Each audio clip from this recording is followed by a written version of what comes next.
dal leen ak jàmm yëglekaay yëpp lu ñu xëy nag jukki démb mooy li xew démb nag te jurul jàmm mooy lan lu jëm nag dëgg-dëgg ci sëy bi nga xam ne moo doxoon diggante Ousmane Sonko ak ki nga xam ne moo di Diomaye Faye lu xew sëy ba tas na la wax ëpp naa wax aha kay na ma ne diggante Ousmane Sonko ak Diomaye c'est fini ni jàngi tubaab Diomaye nag fi mu nekk ni daal jël na ay matu dàq Ousmane Sonko ci ab décret Sud Quotidien ne ma Diomaye kay dëgg rupture ba dëgg la xaaj sa digg ba cey di ay àdduna Diomaye Faye c'est la rupture oh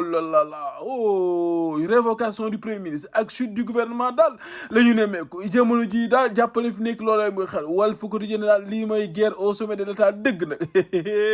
yow l'épilogue affaire des fonds politiques la goutte de trop waaw mbir ma nag foofee la jóge coowul fonds politique baatu loolee la ndax Ousmane Sonko ci suba ma nga woon ca question d'actualité sa assemblée nationale dugg fa nag coowul fonds politique yi ak nam ko waxee waaye teguñ ca ab diir ci guddi ga nag 21h40 décret ba daal di wadd waaw dogal ba décret bi nga xam daal moo jóge ci Bassirou Diomaye Diakhar Faye Sonko daal ginnaaw bi nga xam ne daal limogé nañ ko la mu yëkkati ci kàddu nee na alhamdulilah waaw ce soir daal tey ji ci ngoon danaa nelaw dëgg ak xol boo xam ne daal dana féex lool ci cité Kër Gorgui waaw alhamdulilah ce soir je dormirai le cœur léger à la cité Kër Gorgui ay waa ji ci àdduna ay lank dina kay di wan nataal bi nga xam daal moo wane dëgg Ousmane Sonko wan ginnaaw kii di Diomaye Faye waaw tranché dëgg dans le vif Sonko début de ses fonctions réy waa ji ay mim réew critique yéen kay mi ngi bëgg a critique fin de la guerre de deux légitimité au sommet de l'État ay waay le président siffle la fin de la récréation et s'engage dans une cohabitation qui s'annonce mouvementée ay waa ji cey mim réew le point actu ne ma Sonko daal fi mu nekk daal jëlee nañ ko fa Diomaye Faye rebat les cartes du pouvoir waaw tëggan na carte réew mi ko dina am fi mu nekk daal Diomaye Faye wane ne may borom réew mi Ousmane Sonko limogé nañ ko l'acte d'autorité nag de Diomaye waaw borom réew mi réew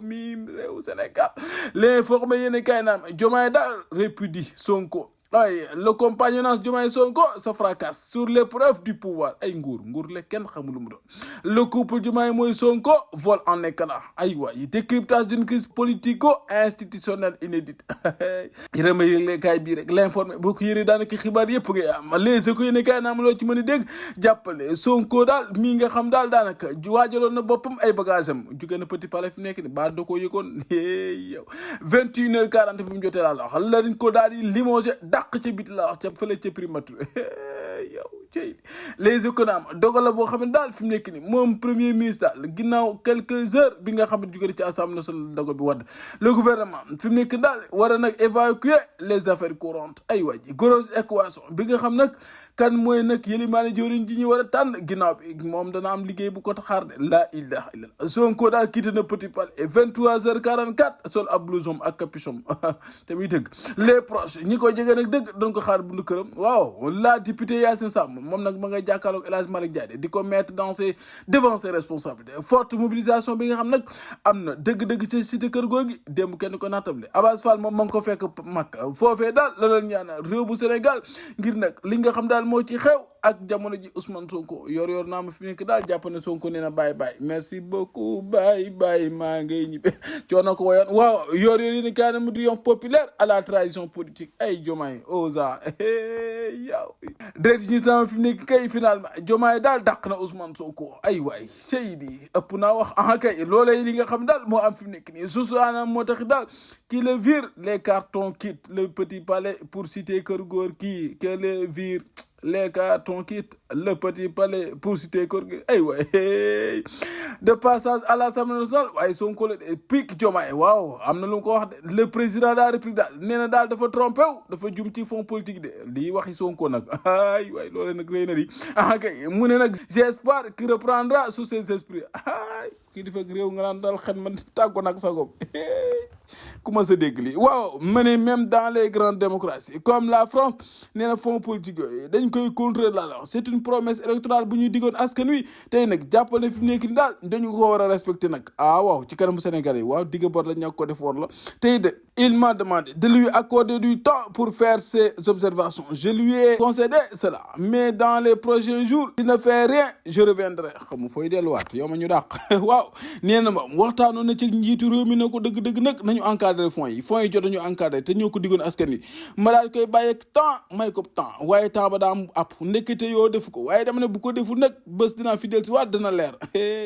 xanaa ancien premier ministre mu dalal ci dialogue bi ndax mi ngi dalal ay ancien premier ministre waaw yëgle kaay bi na am loo ci mën dégg daal ne ba tey soo koy wax de moi-même j'ai des fonds politiques à hauteur de 1,770 milliards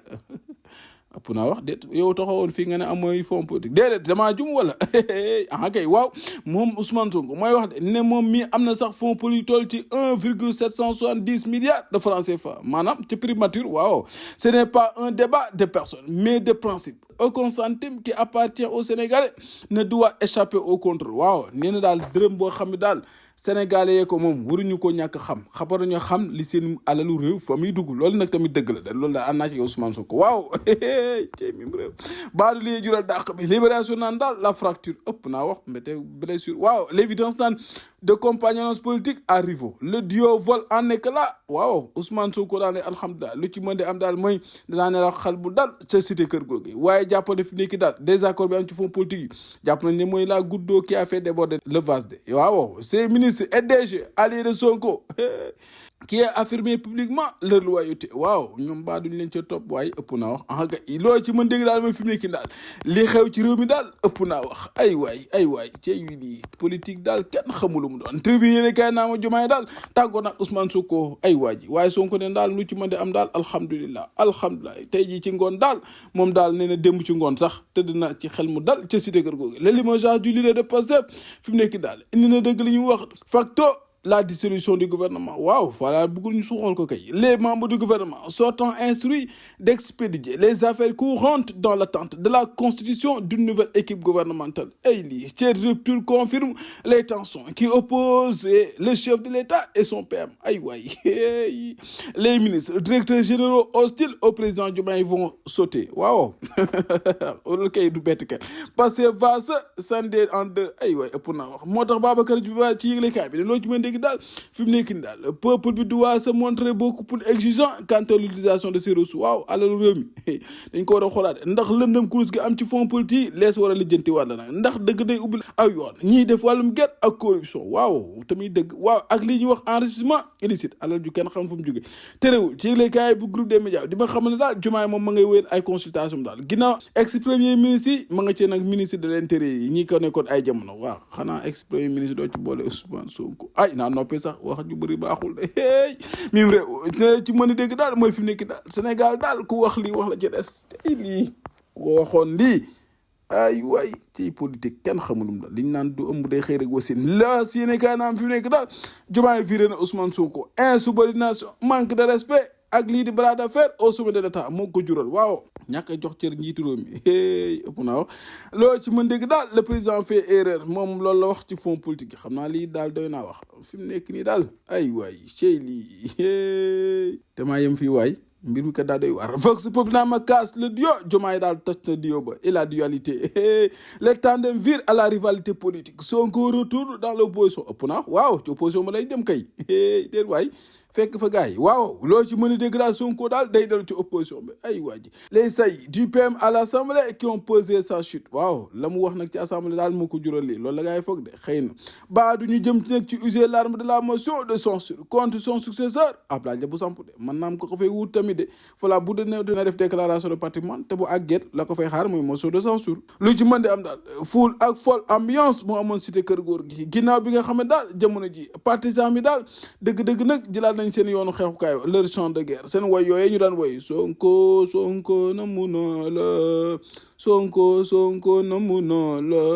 neexu ba neexu na waaye daa am mbooloo de ay waa ji xaaral ma noppi sax te naan fi mu nekk daal Diomaye daal na mu na la le quotidien naan Diomaye daal jël na nguur Diomaye prend le pouvoir daa du amagutoon nguur waaw le premier ministre limogé Diomaye prend le pouvoir la fin d'un long duel au sommet de l'État les options pour un nouveau PM un limogeage qui intervient en plein dialogue national l'équation d'une majorité pro Sonko à l'Assemblée nationale ay waay xaaral ma tëj sax ay moom daal doy na waar mim réew ku waxoon lii waaye ndegam sëy bu ne day taste jàppal ne daal ah ñu yónni yàgg-yàgg bawul dara de waaye doy na waar de